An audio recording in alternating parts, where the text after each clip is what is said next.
Hello, thank you for watching this far into the video. This is where I will break down how I set this level sequence up using Wwise and its spatial audio tools. So this project is actually very similar to another previous project I shared, the rain particle audio system. After seeing how well Niagara and Wwise worked with the fireworks project, I wanted to see if I could recreate a similar rain system using Wwise. And I was quite shocked to see how well performing Wwise could run. It definitely outperformed the Unreal audio playback by a lot. I was able to play a lot more raindrops on almost every particle. And it was almost too responsive. I actually had to tone it down because there were too many rain sounds coming in off each particle, and it basically was a process of tuning to make sure it sounded good. This project also has paid content from the Unreal Marketplace. I did end up finally purchasing a pack I've had my eye on for. It's the Ultra Dynamic Sky, and it comes with the Ultra Dynamic Weather system that I think is very well set up for Unreal and for any projects that you need a quick, good-looking sky weather system. It can be very in-depth too. Yeah, I found it to be just fantastic, which I think is the core of the success of this project. Also, this level is one I got free from the marketplace during the free for the month pack. It's a very beautiful level.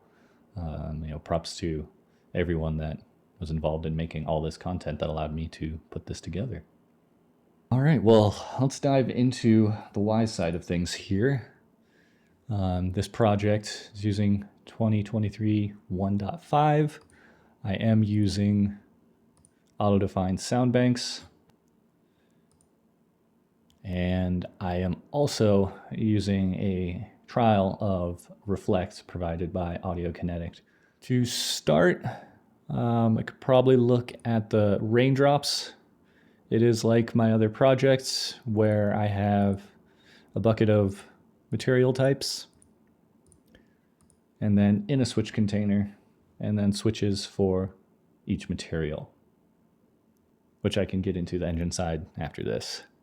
I do have a 7.1.4 surround bed to kind of give space and some positioning of just a rain background.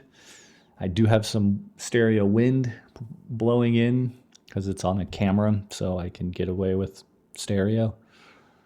I also have the sunrise, which is another 7.1.4 track playing at the end when you finish going through the cathedral. The thunder and lightning. Lightning is stereo, but I am outputting it mono. So it could be more spatial. This song that I'm using is one that I've edited down to fit the duration of the sequence. Pretty straightforward. Candles and flames, all mono. The doors down here, open and close, pretty straightforward. Again, mono. And yeah, let's dive into the little bit more tricky side of things with the Reflect system.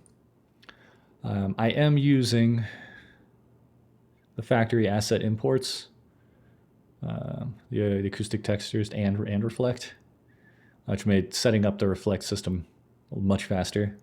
It actually is all in the tutorials, which I'll link in the description of this video. They give you pretty much step-by-step on how to set this up.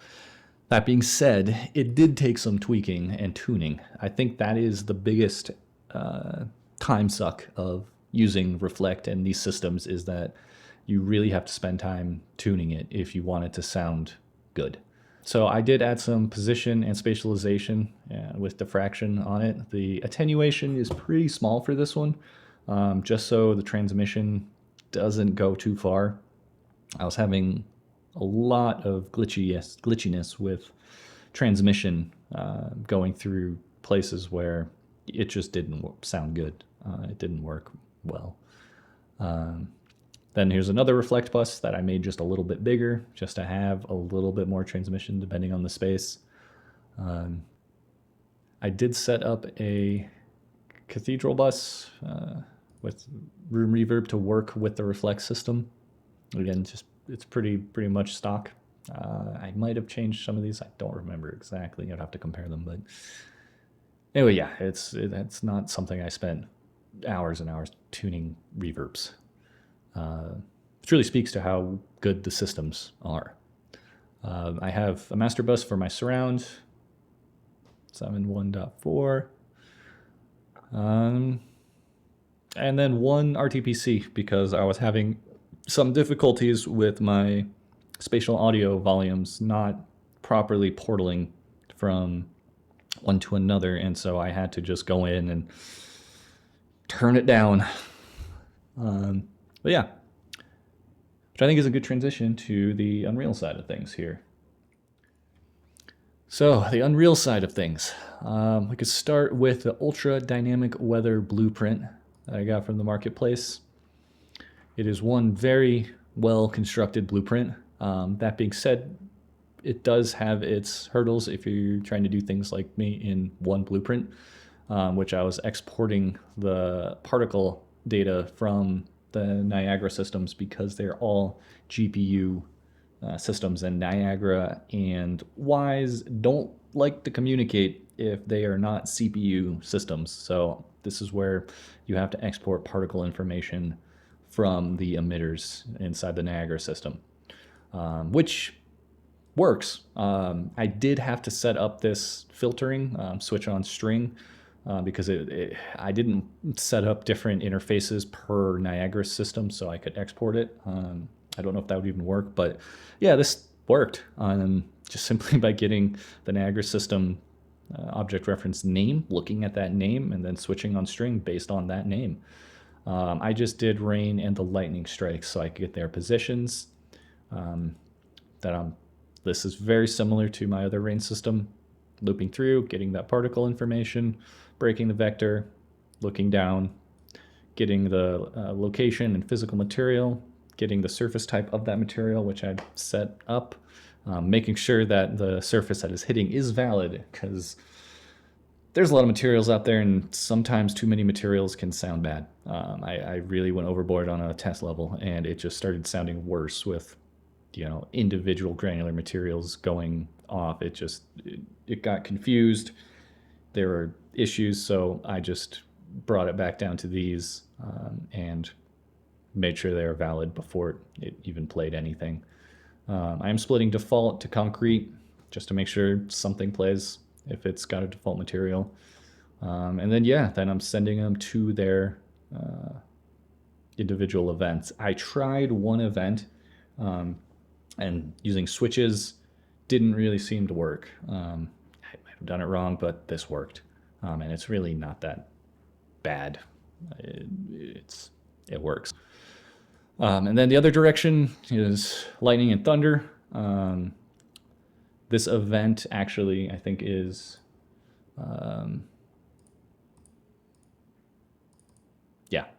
it's lightning and then thunder with a little delay on the lightning, just a little bit, I think. Yeah, there's not much. So it plays both of them at the same time with a delay of lightning. So you might hear some thunder rumbling and then a big crack or at the same time. That was just for aesthetic reasons. Yeah, so it grabs the first location and plays it, and then after 0.2 it resets if there's another one. So yeah, because it was spamming a bunch of locations, vector positions, where it would play like 10 different lightning thunder sounds at the same location or just within a very small vector away from the initial location, and it just didn't sound good. So it's dirty, it works. Going on to the choir, it sounds, it's just an AK component on a blueprint, which then I reference in the sequence here to play this event, so it's playing it at the location inside the choir, or inside the cathedral. The door was very similar to another door that I got in, I think, the modular house setup. Yeah, I think it's very similar. Yeah, I pretty much used this one that I set up with Wwise as the test, but then I had to do a bit more to get this to work because the door positions were offset at different rotation values. So had to do a little bit of what is this initial start position and where is it going, or where do I want it to go? And then I did the opposite for the other door because it was on the opposite axis. So, I think this one was a minus 180. Yeah, and I think the other one is 0 to minus 90. Yeah. And then it just enables a portal when it turns on or when I open the door. Then it disables the portal when I close the door. And it plays the sounds at that point as well for the door opening and closing. I believe I did route this to, I did route it to the reflect bus so it would reflect in. So, let's take a look into this level and how it works. I started out with a few different directions of where I wanted my camera to go, and then I was happy with how it went on the last one that I captured, so that's how I set up the spatial volumes, which we can go over right now. So right now, these are them. There is this outdoor one, which encompasses everything. Then there is the church one, which encompasses the church or cathedral. And then there is the outdoor 2, which is this section that I have the camera coming out during the sunrise moment at the end. And how I'm connecting them is through these portals, and then the portal on this door. If I can click on it, it doesn't seem to want to let me. Well, it's there. That's this blueprint right here. So all it is the portal bounds with my portal, so I can set the portal distances and then the trigger box at that location. So it triggers, activates the door opening, and then it activates the portal. It opens up the portal so you can hear that, and then by default the portal is disabled. So so that's how that works. Going to the other portals, this one is just connected between the outdoor volume and the church, and then I had another one connect from the outdoor volume to the outdoor volume 2, because what's happening is the cathedral church spatial volume wasn't talking to the outdoor 2 volume, and the only way I could get it to sound good and work was to do these kind of overlapping portals. Yeah, that was a little weird, I'll be honest. I really wasn't happy with this kind of dirty setup of getting this to reflect and portal from inside the cathedral to this outdoor space where you could hear the outdoor space and then hear the cathedral audio inside. But it worked, so I tried to automate things. I was trying to enable and disable rooms on the timeline. That wasn't working, which was really strange. This was just the way I got it to work. Spot reflectors, pretty straightforward. I have them just on the ceilings and walls in here. I could have gone crazy with them and added more all around because, get really good reflection going on in here. I did set them auto distance scaling of 1, so the sound is playing at the reflector. I just went with, ceilings and walls. Yeah, that pretty much covers how I set these all up. Let me look at these again. just to dive into these, I set the tile acoustic texture for all 4 sides. I set the reverb bus here. Everything else is pretty much default. I didn't have to do much. I mean, that again speaks to how well these systems just work. Quotes, because they didn't work down here sometimes in the level sequence. Yeah, their core functionality is there. And yeah, it's again pretty straightforward. Just drag and drop, shape them, associate your buses, set your surfaces. If you want an event in there, you can put one in there, set your room priorities, and yeah, there you go. And then place your portals on how you want to portal between them. Okay, because I know everyone loves to see debug, I've gone ahead and just done a little setup of it, cutting into the level sequence, and I'll be able to see it in the left window, what it looks like engine side, and then the Wwise debug on the right. Here we go.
Yeah.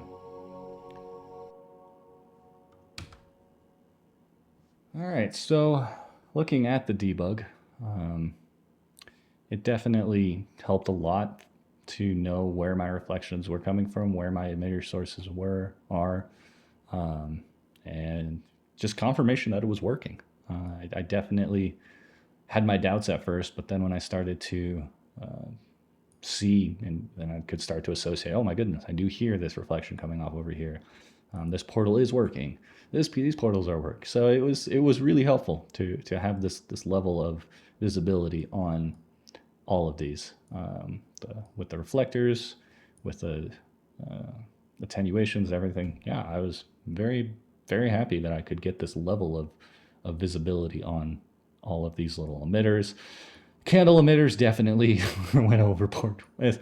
I mean, that's one thing I guess we can kind of talk about at the end here is this would definitely not be something that I would do at this level of detail on a large scale product.